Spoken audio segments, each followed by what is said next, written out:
Today is day 350 of data science. It is July 3rd, 2022. It is a Sunday.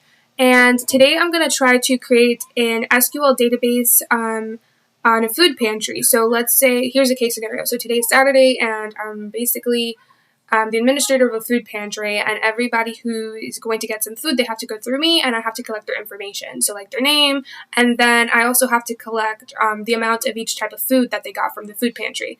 So I think I'm going to start doing that. So I'll do create with caps lock. So I'll do create table, and then I'll give my table a name. So I'll do pantry, and then I'll write the column names inside these parentheses. So the first one is the ID, which is basically like the identifier of each person. And I'm going to give it a data type of integer, and I'm going to tell SQL that this is the primary key. It's not just any type of column. And then I'm also going to add a little specification that I wanted to auto increment. So I wanted to automatically add an ID for each instance or each value or each row that I add into the database instead of me having to manually do that. Then maybe the first technical column I'll do is name, and I'll give this a data type of text, and then I'll just basically do I'll basically just write kind of the foods that I could have in a food pantry and then give it an integer data type. Maybe chicken, integer data type, maybe like packages of water, and then maybe like cans of beans, whoops, and maybe like cereal boxes, and then integer data. Whoa. Please tell me that is how you spell cereal, because if you haven't noticed by now, I'm a horrible speller. Yeah, okay. Alright, and now to insert values into this database, I'll have to do insert into pantry, which is the name of the table or the database, and then I'll have to put the column names in here, so I like to just copy them instead of writing them 5,000 times, and just pasting them in here and just removing the data type.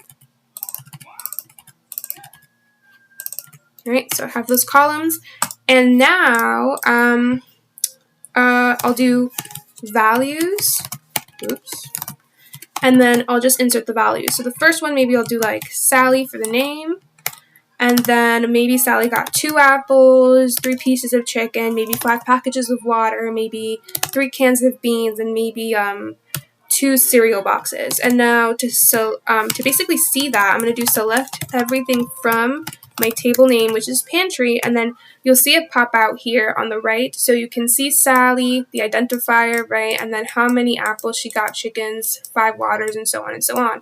Now I'm just going to copy this a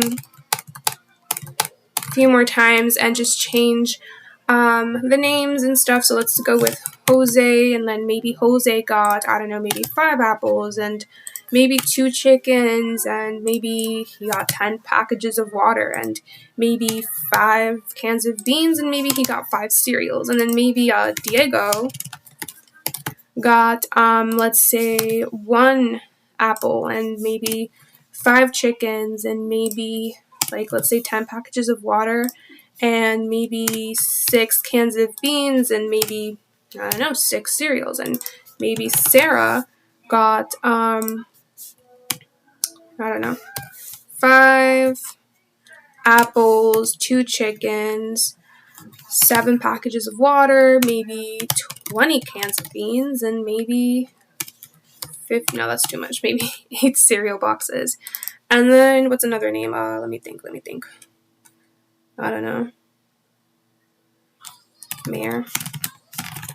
Mare, with 1A, maybe she got 9 apples, and maybe she got 4 chickens, and maybe 3 packages of water, and maybe 20 cans of beans, and maybe 10 boxes of cereal.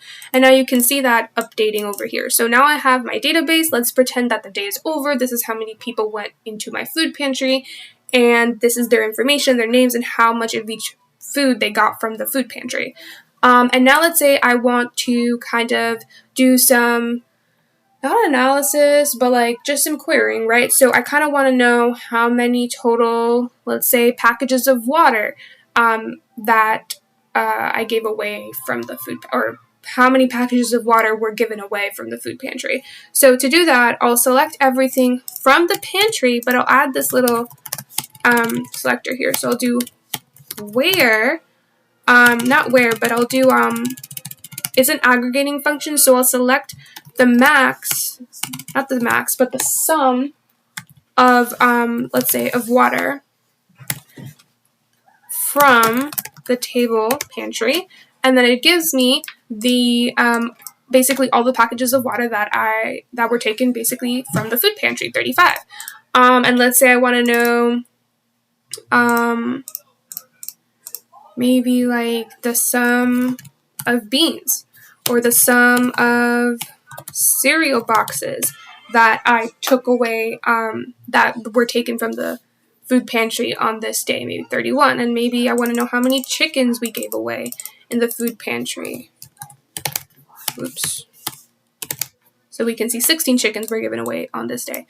I can also maybe say what's the maximum amount of chicken that somebody took from the food pantry. It's 5. Maybe what's the maximum amount of apples that someone took away? 9. What's the maximum amount of water packages? 10. Maybe what's the maximum amount of cereal that someone took away? How about beans? 20. Okay. I could also note like the minimum amount of beans that someone took, and maybe the minimum amount of apples that someone took. Maybe 1 apple, right? Let's see. There's some max min. There's also maybe the average amount of apples that people took on this day, or maybe the average amount of water packages that people took on this day, or maybe the average amount of beans that people took on this day. I could also select the let's say the name of people from Pantry where they took maybe like greater than 10. Oh, greater than 2, 4, maybe greater than 4, or like 4 packages of water or more. So these people, Sally, Jose, Diego, and Sarah, all took more than 4 water packages. How about less than 4? So Mayor took actually less than 4 water packages. Maybe I just want to know the people who took less than 4 water packages and maybe took more than 1 bean, or 2, or 10. Or I could do maybe greater than 10, and then beans greater than less than 10. Does that even make sense? How many packages greater than 5? Right. So maybe I can select the names of people from the pantry where they took more than 5 water packages and they took less than 10 beans. So Jose and Diego took more than 5 water packages and less than 10 beans. And so basically that's pretty much what you could do, or at least what I know for right now, what you could do with this. But yeah, I think that's it, right? We select titles, aggregating functions we did. And yeah, but let me just go back to my original view. All right, and that's pretty much it for today. Bye.